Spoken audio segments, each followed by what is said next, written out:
রাজনীতি মানে যখন ক্ষমতার পালাবদল, তখন কিছু মানুষ থেকে যান আদর্শের অবিচল সৈনিক হিসাবে। আজ আমাদের বিশেষ সাক্ষাৎকারে এমন একজন মানুষ উপস্থিত রয়েছেন যার কয়েক দশকের রাজনৈতিক অভিজ্ঞতা এবং সাংগঠনিক দক্ষতা দলের বাইরে এবং অন্দরে দুই জায়গায় সমাদৃত। আমরা কথা বলে নেব কামার 2026-এর বিধানসভা নির্বাচনে কামারহাটির বাম প্রার্থী তথা বর্ষিয়ান বাম নেতা মানস মুখার্জির সাথে। আপনাকে এক্সপ্রেস বার্তার তরফ থেকে জানাই স্বাগতম। ধন্যবাদ। আচ্ছা, প্রথমেই জিজ্ঞাসা করব যে 2016-র পর 2026 এতগুলো বছর পর এসে কোন জিনিসটা বেশি চ্যালেঞ্জিং লাগছে, শাসক দল নাকি মানে তৃণমূল নাকি বিজেপির উপস্থিতি? আমার কাউকেই চ্যালেঞ্জ মনে হচ্ছে না। আমি কামারহাটির অঞ্চলের আমার খুব অল্প বয়স থেকে, যখন স্কুল জীবন ক্লাস 8-এ পড়ি, তখন থেকে কামারহাটির মানুষকে চিনি।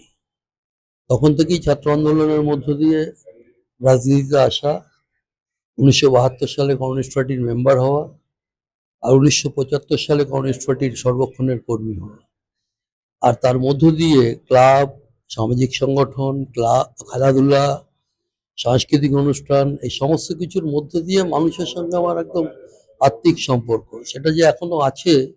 গতকাল আমি 27 নম্বর ওয়ার্ড ঘুরে বুঝলাম, মানুষ বলছে যে আপনি এই 5 বছর কোথায় ছিলেন, আপনি কেন দাঁড়াননি? কাজেই সেই জন্য আমার এখানে কাউকে চ্যালেঞ্জিং বলে মনে হয় না। কারণ কামারহাটির কমিউনিস্ট পার্টি 1938 সালে তৈরি, আজকে না। এবং সেই সময় যারা নেতা ছিলেন তাদের সান্নিধ্যে আমার পার্টি জীবন বড় হয়েছে, পার্টি জীবন শক্তিশালী হয়েছে। কাজেই তারাও নিজেরা মনে করতেন তো কোনোটা চ্যালেঞ্জ না। আর আমিও কোনো এই ধরনের কোনো কর্মসূচিতে নির্বাচনী প্রতিদ্বন্দ্বিতা বা অন্য বিরোধী দলের মোকাবিলা করা, 77-এ সরকার হওয়ার পর সমাজ বিরোধীদের হাত থেকে বেলঘরিয়াকে বাঁচানো, এইসব কাজের মধ্য দিয়েই তো আমার পার্টি জীবন বড় হয়েছে। আর এই মানুষগুলোকে আমি একদম নিজের মতন করে চিনি, জানি, এবং মানুষগুলো আমাকে নিজের মতন করে গ্রহণ করে। কাজে রাজনৈতিক দল আমার কাছে কোনো চ্যালেঞ্জিং না। 2016-তেও তো মদন মিত্র ক্যান্ডিডেট ছিলেন, আমি হারিয়েছি। 26-এ আমি 21-এ আমি দাঁড়াইনি, নিজের জন্যই দাঁড়াইনি, বলেছিলাম অল্প বয়সীদের দাঁড় করাতে। এবার যেহেতু চ্যালেঞ্জিং, যে একটাও সিপিআইএম এর সিট নেই, বামপন্থীদের সিট নেই, এটা কামারহাটি দিয়ে শুরু হোক। অল্প বয়সীদের কথা বললেন, মানে একদম নব্য যারা এখন দেখতে পাচ্ছি যে বামেদের দিক থেকে অনেক প্রার্থী দাঁড়িয়েছে, কিন্তু তো সেই জায়গা থেকে তাদেরকে কি বলবেন? তাদেরকে একটাই বলবো, আজকের যুবকদের কাছে, যুবতীদের কাছে বড় সমস্যা হচ্ছে চাকরি। মোদী বলেছিল প্রতি বছরে 2 কোটি চাকরি। 12 বছর মোদীর প্রধানমন্ত্রিত্ব হয়ে গেছে, 24 কোটি চাকরি হয়নি। যারা চাকরি করতো তাদের চাকরি চলে গেছে। আর মমতা ব্যানার্জি বলতে পারবে না যে এতদিন সে মুখ্যমন্ত্রী, কোনোদিন তোমরাও দেখাতে পারবে না কোনো ছবিতে যে একটা ফিতে তিনি কেটেছেন কারখানা হচ্ছে তার। কাজেই যারা বেকার যুবকদের নিয়ে ছিনিমিনি খেলে, যারা যুবতীদের নিয়ে ছিনিমিনি খেলে, কারণ সবাই পাস করছে, লেখাপড়া করছে। এই তো কালকেই আমি প্রচারে বেরিয়ে অনেক গিগ ওয়ার্কার, যারা লোকের বাড়ি বাড়ি সাপ্লাই দেয়, আমি তাদের জিজ্ঞেস করলাম পড়াশোনা কি করেছে, প্রায় সকলেই বললো আমরা গ্র্যাজুয়েট। গ্র্যাজুয়েট ছেলে যদি এখন খাবারের দোকান থেকে খাবার নিয়ে বা অন্য দোকান থেকে খাবার নিয়ে বাড়ি বাড়ি সাপ্লাই করে সামান্য কিছু আয় করে, তাহলে সেটা কি জীবন? এই জীবনের জন্য তো তারা পড়াশোনা করেনি, তারা তো পড়াশোনা করেছে একটা উন্নত ভবিষ্যতের জন্য। কাজে তাদের নিয়ে যারা ছিনিমিনি খেলছে, তারা কখনো এই ছিনিমিনি খেলা লোকদের সমর্থন করবেন না, না তৃণমূল কংগ্রেস না বিজেপি। এই বিষয়ে যখন কথা হলো তাহলে জিজ্ঞাসা করি, আপনি কারখানা এবং শিল্পর কথা বলছেন, তো সেই জায়গায় দাঁড়িয়ে কামারহাটি মানেই কিন্তু চটকল আর কারখানার কোলাহলের ইতিহাস তো রয়েছে। তো বর্তমানে একের পর এক কারখানা যেখানে বন্ধ এবং সেখানে শ্রমিকদের যে হাহাকার, তার মোকাবিলা করার জন্য কি কোনো পরিকল্পনা রয়েছে বামেদের? আমাদের পরিকল্পনা একটাই, বিশেষ করে জুট মিল যেহেতু উঠলো, চটকল শ্রমিকদের কাছে, চটকল মালিকদের কাছে বড় সমস্যা হচ্ছে, গোটা দেশে বহুদিন ধরেই সিনথেটিক লবি আর জুট লবি এর লড়াই চলছে। কখনো কোনো সরকার এসে সিনথেটিক লবিকে প্রায়োরিটি দিয়েছে, কখনো কোনো সরকার এসে জুট লবিকে কিছুটা সুযোগ দিয়েছে। আজকে জুট মিলগুলো চালিয়ে রাখতে হলে, জুট মিলগুলোতে শ্রমিক বাড়াতে হলে সবচেয়ে বড় কথা হচ্ছে যে আমরা বামপন্থীরা যেটা প্রথম থেকে বলছিলাম যে আমাদের খাদ্যদ্রব্য যা প্যাকেজিং হবে সেটা যেন জুটের ব্যাগে হয়, আর অন্যান্য সামগ্রী যা আছে সেটা যেন সিনথেটিক ব্যাগে হয়। আজকের এই সরকার, দিল্লি সরকার এসে প্র্যাকটিক্যালি সবটাই সিনথেটিক করে দিয়েছে। তার ফলে জুটের যে চাহিদা, জুট ব্যাগের যে চাহিদা, সেটা পশ্চিমবাংলায় প্রচুর কমেছে। কারণ পশ্চিমবাংলায় বড় ইন্ডাস্ট্রি, তো সবচেয়ে বড় ইন্ডাস্ট্রি চটকল, সেটা প্রচুরভাবে কমেছে। সেটা প্রচুরভাবে কমার কারণে জুট মিলগুলো খুব ক্রাইসিসের মধ্যে পড়েছে। মালিকদেরও কিছু কিছু জায়গায় মালিকদেরও ত্রুটি আছে, দুর্বলতা আছে, শ্রমিকদের থেকে কত নিংড়ে নেওয়া যায় তার চেষ্টা আছে, কিন্তু তারপরেও অ্যাজ এ হোল জুটের একটা সমস্যা আছে। সেই সমস্যা নিয়ে আমাদের সময় আমরা দেখেছি, যদিবাবু মুখ্যমন্ত্রী যখন ছিলেন, বুদ্ধদেব ভট্টাচার্য যখন মুখ্যমন্ত্রী ছিলেন, তখন চটকল নিয়ে দিল্লিতে দরবার করেছেন। কখনো প্রধানমন্ত্রীর কাছে গেছেন, কখনো বস্ত্রশিল্পের মন্ত্রীর কাছে গেছেন। কিন্তু এই যে জুট মিল বন্ধ হচ্ছে, আমাদের এখানে এই প্রবর্তক জুট মিল কিছুদিন আগে বন্ধ হয়েছে, রাজ্য সরকারের কোনো ভ্রুক্ষেপ নেই। তারা তো গিয়ে বলবে, কারণ পশ্চিমবঙ্গের জুট ইন্ডাস্ট্রি যদি শেষ হয়ে যায় তাহলে আর কোন ইন্ডাস্ট্রি থাকবে? রাজ্য সরকার যাচ্ছে না, না মুখ্যমন্ত্রীর হস্তক্ষেপ আছে, না শিল্পমন্ত্রীর হস্তক্ষেপ আছে। এই কথাটা রেস্টে নিয়ে জিজ্ঞাসা করি তাহলে, যে এখনকার রাজনীতি মানেই হচ্ছে হিন্দু মুসলিম অথবা কেন্দ্র আর রাজ্যের সংঘাত। সেই জায়গায় দাঁড়িয়ে কি কোথাও মনে হয় যে শ্রমিকদের এই যে দুঃখ কষ্ট, এইটা কোথাও চাপা পড়ে যাচ্ছে? এটা চাপা পড়ে যাচ্ছে মানে বামপন্থীরা তো আন্দোলনে আছে, বামপন্থীরা জুট শ্রমিকদের আন্দোলনেও আছে, ইঞ্জিনিয়ারিং শিল্পের শ্রমিকদের আন্দোলনেও আছে, ছোট ছোট কটেজ ইন্ডাস্ট্রি তার আন্দোলনেও আছে। বামপন্থীরা এ নিয়ে লড়ে যাচ্ছে। কিন্তু আগে যেটা হতো, জ্যোতিবাবু বা বুদ্ধ ভট্টাচার্য যখন মুখ্যমন্ত্রী ছিলেন, তারা যেভাবে সাহায্য করতেন এবং তারা যেভাবে, এই যে আমাদের প্রবর্তক জুট মিল বন্ধ, এটা তো কাজ হচ্ছে শ্রমমন্ত্রী অথবা শিল্পমন্ত্রী সে হস্তক্ষেপ করবে, মালিকদের ডাকবে, শ্রমিকদের ডাকবে, সমস্যার নিরসন করবে, মিল করবে। কোনো পদক্ষেপ না শ্রমমন্ত্রীর আছে না শিল্পমন্ত্রীর আছে। কাজে এই সুযোগটা আগে আমাদের ছিল। আগে ইভেন মুখ্যমন্ত্রীও ডেকে ইন্টারভেন করতেন কারখানা বন্ধ থাকলে। এইটা এখন চটকল আন্দোলনে বা যে কোনো ইঞ্জিনিয়ারিং শিল্পে বড় সমস্যা। মানে আমি বলছি, রাজনীতি মানে এখন রাজনীতির আকারটা অন্য হয়ে গেছে। মানে টিভি খুললেই এখন হচ্ছে সাম্প্রদায়িকতা, আর নয় হচ্ছে রাজ্য কেন্দ্রকে দুষছে, আর কেন্দ্র তো অবশ্যই রাজ্যকে দুষছে। সেই জায়গায় দাঁড়িয়ে বামেদের এই আন্দোলনটা কতটা তাৎপর্যপূর্ণ বলে মনে হয়? প্রথম কথা হচ্ছে যে রাজ্য কেন্দ্রকে দুষছে, কেন্দ্র রাজ্যকে দুষছে। এটা আমাদের সরকার যখন ছিল, ইভেন যখন বাজপেয়ী সরকার ছিল, তখনও আমাদের মুখ্যমন্ত্রী গিয়ে আদবানির সঙ্গে দেখা করেছেন, সুসম্পর্ক গড়ে তোলার চেষ্টা করছেন। কারণ সরকার চালাতে হলে কেন্দ্রীয় সরকারের সঙ্গে রাজ্য সরকারের সহযোগিতা দরকার, রাজ্য সরকারের সঙ্গে কেন্দ্রীয় সরকারের সহযোগিতা দরকার। আমরা এখানে দেখেছি যেটা আমাদের ওই উত্তরবঙ্গে একটা হসপিটাল হওয়ার কথা ছিল, সেই হসপিটালে সেটা চলে এলো কল্যাণীতে, উত্তরবঙ্গের রায়গঞ্জে করতে দিল না। এটা কোনো গঠনমূলক মনোভাব না, এটা একটা ধ্বংসাত্মক মনোভাব। আর এই ধ্বংসাত্মক মনোভাবের ভেতর থেকেই উভয়ই এই ধর্মটাকে সামনে নিয়ে এসছে। তুমি ভাবো তুমি হিন্দু, তুমি ভাবো তুমি মুসলমান, তুমি ভাবো তুমি শিখ, তুমি ভাবো তুমি খ্রিস্টান। তাহলে এই যে ডিফারেন্সটা যদি হয়ে যায়, তাহলে মানুষের যে লড়াইটা, সেই লড়াইটা ভাগ হয়ে যায়। শ্রমিক তখন ভাবে আমি মুসলমান শ্রমিক, আমি হিন্দু শ্রমিক। এই যে বিভাজনটা তৈরি করতে চাইছে, এটা কিন্তু মানুষের রুটি রুজির লড়াই, সেটাকে বন্ধ করার জন্যই চেষ্টা করছে। এবং সেই জন্যই ধর্ম ইত্যাদি, সরকারের কাজ তো মন্দির বানানো না, সরকারের কাজ ধর্মীয় প্রতিষ্ঠান তাকে শক্তিশালী করা না। ভারতবর্ষের সরকার মানে একটা ধর্মনিরপেক্ষ সরকার, যার জন্য রবীন্দ্রনাথ বলেছিলেন বৈচিত্র্যের মধ্যে ঐক্য, যার জন্য নানা ভাষা, নানা মত, নানা পরিধান, এই ভাবনা এসছে। সেটাকে যারা ধ্বংস করতে চেয়েছে তারা শেষ পর্যন্ত জিতবে না, ইতিহাস তারা রচনা করবে না, ইতিহাস নানা ভাষা, নানা মত, নানা পরিধানের মানুষটাই রচনা করবে। কিন্তু বর্তমানে এটা মানুষের না কোনোভাবে মাথায় ঢুকে গেছে, একদম মনে গেঁথে ফেলা হচ্ছে বলা যায় একরকম ভাবে।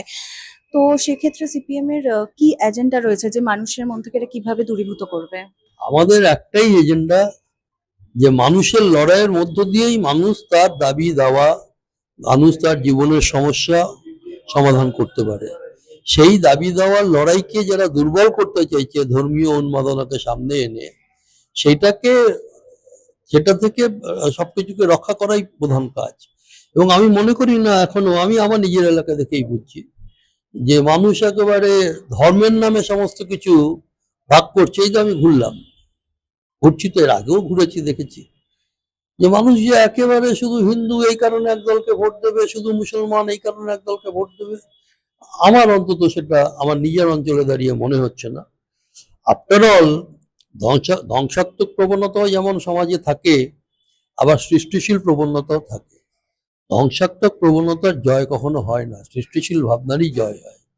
শুভ অশুভর মধ্যে লড়াই হয়, কিন্তু জয় শুভ শক্তিরই হয়। সে তুমি ধর্মের নাম ধরেই বলো, সে তোমরা মানুষের মানুষ মানুষ মানুষ সকলের জন্য, মানুষ মানুষের জন্য, এই যে ভূপেন হাজারিকার গান, এই বোধোদয় মানুষের আলটিমেটলি হবে। কাজে এই ধ্বংসাত্মক প্রবণতা সমাজকে কখনো পরিচালনা করতে পারে না। সৃষ্টি থেকে শিল্প সৃষ্টির দিকেও আসি, কলকারখানার কথায় আবার ফেরত আসি।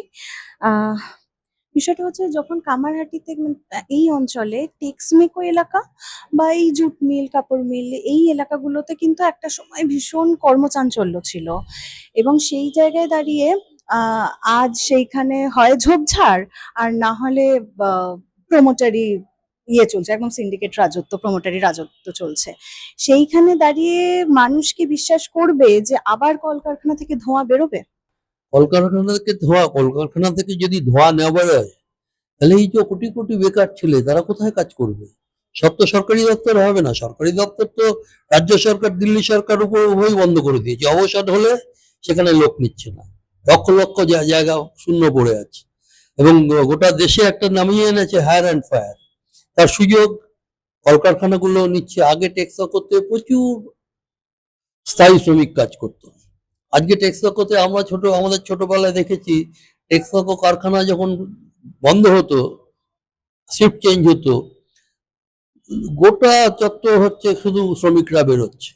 বিটি রোডের উপর যখন কারখানা ছিল, আমরা দেখেছি যে একেবারে লাইন দিয়ে বিটি রোডে সব শ্রমিকরা বেরোচ্ছে। ওই সময় অনেক সময় ট্রাফিক পর্যন্ত আটকে যেত শ্রমিকদের বেরোনো নিয়ে। প্রযুক্তির অগ্রগতির কারণে কিছু বিন্যাস হয়েছে, সেটা কিছু পরিবর্তন হয়েছে, সেটা স্বাভাবিক, সেটাকে তো অস্বীকার করতে পারবো না। আধুনিক শিল্প নিশ্চয়ই গড়ে উঠবে, কিন্তু এই যে আধুনিক শিল্পের ভিত্তি হয়ে যাচ্ছে হায়ার অ্যান্ড ফায়ার, ঠিকাদার শ্রমিক দিয়ে এইসব চালাবো, এইটা শ্রমিকদের ভবিষ্যৎ হতে পারে না। এটা কোনো সরকার যদি পদক্ষেপ না নেয়, কেন্দ্রীয় সরকার যেভাবে শ্রম কোড নামিয়ে এনেছে, যে কারখানা বন্ধ করতে হলে আগে সরকারের অনুমোদন লাগতো। এখন নতুন শ্রম কোডে কারখানা বন্ধ করার কোনো জন্য কাউকে কিছু বলতেই হবে না। মালিক মনে করবে বন্ধ করে দেবে, মালিক মনে করবে শ্রমিক ছাঁটাই করে দেবে। এটা সরকারের নীতির প্রতিফলন। কিন্তু বারবার তো এরকমটাই অভিযোগ এসছে যে বাম আমলে সব থেকে বেশি কারখানা লক আউট হয়েছে। তাহলে কি করে মানুষ আবার সেই আস্থা ফেরাবে বামেদের প্রতি? আমি আমার কামাহাটি দিয়েই বলি, এই সরকারের আমলে উইমকো কারখানা, যেটা সুইডিশ কোম্পানি ছিল, বহু পুরনো ম্যাচ ফ্যাক্টরি, সেটা বন্ধ হয়েছে। ইন্ডিয়া ফয়েলস, যাদের একচেটিয়া কারবার ছিল ফয়েলসের, এখন তো ফয়েলসের মার্কেট, তখন শুধু ওরা এয়ারলাইন্সকে সাপ্লাই করতো, সেই ইন্ডিয়া ফয়েলস কারখানা বন্ধ হয়েছে। পানামা ব্লেড, যেটা আমাদের এখানে ছিল, বেলুড়ে আছে, বেলুড়টা এখনো চলছে, এটা বন্ধ হয়েছে। সব তো এই আমলেই। এবং এই আমলেই আরো অনেকগুলো কারখানা বন্ধ হয়েছে। আমি নাম বললে অনেক নাম বলতে পারি, ছোট ছোট ইন্ডাস্ট্রি, কিন্তু বড় ইন্ডাস্ট্রি তো তিনটে, এবং যেগুলো একচেটিয়া কারবার ছিল সেই মিলগুলো বন্ধ হয়েছে। যে মিলগুলো বন্ধ হয়েছে সেই মিলগুলোর জমিতে মাল্টি স্টোরি বিল্ডিং গড়ে উঠছে, তার পিছনে এমএলএরা আছে, তার পিছনে এমপিরা আছে। আমরা এখনো রক্ষা করতে পেরেছি বেনি কারখানার জমি, এখনো রক্ষা করা আছে মোহিনী মিলের জমি, এখনো রক্ষা করা আছে আর বেশ কিছু কারখানার জমি। আমরা তো মুখ্যমন্ত্রীকে এটাই বলছি বারবার। আমি যখন 16 থেকে 21 ছিলাম, মমতা ব্যানার্জি মুখ্যমন্ত্রী ছিল তখনও তাকে বারবার বলেছি, চিঠি দিয়েছি যে এইগুলোতে আপনি ইন্ডাস্ট্রিয়াল কমপ্লেক্স করুন, এবং এই জমিগুলো তো সরকারের হাতে। মইনি মিল যেমন সরকারের হাতে জমি, ইন্ডিয়া ফয়েলস সরকারের হাতে জমি, পালামা ব্লেড সরকার, এগুলো অধিগ্রহণ করুন। বিটি রোডের যে কাঠামো আছে সেই কাঠামোতে যে ধরনের কারখানা হতে পারে এবং মালিকরা যেভাবে লোভনীয়ভাবে এটা নিয়ে নেবে, আমি এখন কারখানা করার জন্য যদি পুরুলিয়ায় পাঠাই, পুরুলিয়ায় হোক, কিন্তু যে জায়গাগুলো শিল্প নগরী ছিল সেই জায়গাগুলোকে বাদ দিয়ে, সেই জমিগুলোকে বাদ দিয়ে অন্য জটিল জমি নেওয়ার দরকারটা কি? সেটা সরকার সেই নীতি গ্রহণ করছে না। তাই আমি বললাম না শুরুতেই যে মমতা ব্যানার্জি তার সরকারের আমলে তিনি যতদিন মুখ্যমন্ত্রী আছেন একটা কারখানার ফিতে কেটেছেন, এই ছবি যদি আমাকে কেউ দেখাতে পারে, আমি মমতা ব্যানার্জির কাছে ক্ষমা চাইব। একদমই তাই। আচ্ছা, জিজ্ঞাসা করি, শিক্ষক থেকে রেশন দুর্নীতিকাণ্ড, প্রচুর অভিযোগ, মানে পাহাড় প্রমাণ অভিযোগ, সেইখানে দাঁড়িয়েও কিন্তু বামেদের শতাংশ ভোট কিন্তু খুব একটা আশানুরূপ নয়। কেন বলে মনে হয়? মানে কোন জায়গাটাতে মনে হচ্ছে ফল্ট হচ্ছে? আমাদের ত্রুটি। 2011 সালে মানুষ আমাদের বিরুদ্ধে রায় দিলেন, আমাদের যারা ভোট দিতেন তারা তৃণমূলকে ভোট দিলেন ভুল বুঝে, বিভ্রান্ত হয়ে। আমাদেরও কিছু ত্রুটি ছিল, আমাদের পাড়ায় পাড়ায় সব মাতব্বর তৈরি হয়ে গেছিল, আমাদের বিভিন্ন কাজে ঔদ্ধত্য ঝরে পড়ছিল, অনেকগুলো কাজ আমরা কমপ্লিট করতে পারিনি। সেই সব কারণে মানুষ বিক্ষুব্ধ হয়েছে, কিন্তু সেই বিক্ষুব্ধ মানুষ এখন আস্তে আস্তে বুঝছে যে বামেদেরই আবার ফেরানো দরকার। তাই এবারের নির্বাচনে মিলিয়ে নিয়ে সবাই তোমরা, যে এবারের নির্বাচনে বামেদের ভোট অনেক পরিমাণ বাড়বে। এবং শুধু তাই নয়, এইবারের নির্বাচনে বামেদের যে ফলাফল হবে সেই ফলাফলের ভিত্তিতে যে বামেদের উপর মানুষ ভরসা করতে পারছে না, 2026-এর পর মানুষ আবার বামেদের পিছনে দৌড়বে। মানে বলতে পারছেন নতুন কোনো তুরুপের তাস আছে? তুরুপের তাস মানুষকে আপন করে নিতে হবে, মানুষের বন্ধু হতে হবে, মানুষের সুখ দুঃখের সাথী হতে হবে, এবং সেটা যত আমরা করতে পারবো এবং তার যে মানুষের লড়াই যত সংগঠিত করতে পারবো। এই যে বাংলা বাঁচাও যাত্রা হলো, এই বাংলা বাঁচাও যাত্রাতে আমরা দেখছি প্রচুর মানুষ আমাদের সঙ্গে এলেন।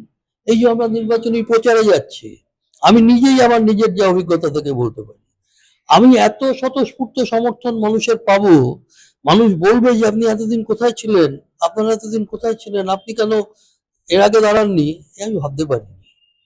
আজকে কোন জায়গাটায় আমরা যাচ্ছি বুঝতে পারছো তো? এটা শুধু কামারহাটির ক্ষেত্রে না, আমি অনেকগুলো সিট বলে দিতে পারি যেটা সেই জায়গাগুলোর ক্ষেত্র। আমাদের জেলায়ও আছে, হুগলিতে আছে, বর্ধমানে আছে, মুর্শিদাবাদে আছে, অনেক জায়গায় আছে। 4th মে তো রেজাল্ট বেরোবে, 4th মে রেজাল্ট বেরোনোর পর অন্তত একটা ফোন করে অভিনন্দন জানিও যে না, আপনার অ্যাসেসমেন্টটা ঠিক। আচ্ছা, আর একটা প্রশ্ন করব। 2021-এর নির্বাচনে আমরা দেখেছি যে কামারহাটিতে বিজেপি দ্বিতীয় স্থানে উঠে এসেছিল এবং বামেরা কিন্তু তৃতীয় স্থানে চলে গিয়েছিল। সেই জায়গায় দাঁড়িয়ে এই লাস্ট 5 বছরে আপনারা কি ফিরিয়ে আনতে পেরেছেন বিজেপির থেকে আপনাদের ভোট ব্যাংক? 4th মে কথা হবে, সিপিএম 1, তৃণমূল 2, বিজেপি 3, এই হবে কামারহাটি রেজাল্ট। আচ্ছা, তখন এই রেজাল্ট যখন আপনি প্রেডিকশন করছেন সেই জায়গায় দাঁড়িয়ে আপনার আমি যা বলি তা মিলে যায়। আপনার অপোনেন্ট মদন মিত্রকে কি বলবেন? মদন মিত্র তো আগেও হেরেছে আমার কাছে, এ তো প্রথম না।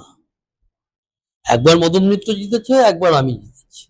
একবার প্রবল সিপিএম বিরোধী হাওয়ায় মদন মিত্র জিতেছিল, তার পরের বার আমি জিতেছি। 2021-এ আমরা জিততে পারিনি, 2026-এ আবার জিতবো।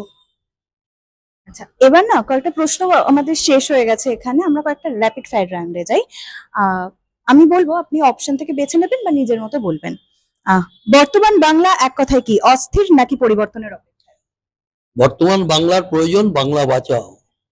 মমতা বন্দ্যোপাধ্যায় বনাম শুভেন্দু অধিকারী, কার রাজনীতি বাংলার জন্য বেশি বিপজ্জনক?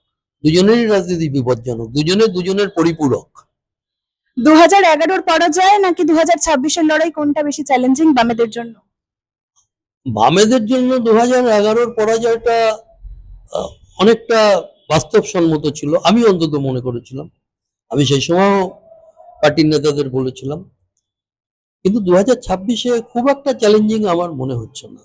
এই ঘুরে দাঁড়ানোটাই দরকার আসলে। ঘুরে দাঁড়ানোটাই আসল কাজ, বাংলাকে বাঁচানোটাই আসল কাজ। আচ্ছা, আপনার প্রিয় কমরেড? আমার প্রিয় কমরেড এটা বলা খুব মুশকিল। প্রিয় কমরেড অনিল বিশ্বাস। আর নতুন প্রজন্মের মধ্যে আপনার সব থেকে প্রিয় কমরেড? সবাই, ওভাবে আমি আলাদা করে বলতে পারবো না। আচ্ছা, 2026 নিয়ে তবুও বলবো, প্রেডিকশন যদি এক লাইনে বলেন। প্রেডিকশন জিতছি আমরা, সিপিআইএম রাস্তাধুরি দ্বারা জিতবে। কামারহাটির মানুষদের জন্য এক কথায় কি বলবেন? আমাদের মানুষকে বলবো, ঘুরে দাঁড়ান, ফিরে দেখুন অতীতটাকে, এবং দেখে কামারহাটির ভালোর জন্য যা করা দরকার করুন, ভরসা রাখুন, নিশ্চয়ই থাকবো সঙ্গে। এক্সপ্রেস বার্তার তরফ থেকে আপনাকে অসংখ্য অসংখ্য ধন্যবাদ। ক্যামেরায় শান্তনু সুতারের সাথে সৈমন্তিকা হালদার, এক্সপ্রেস বার্তা।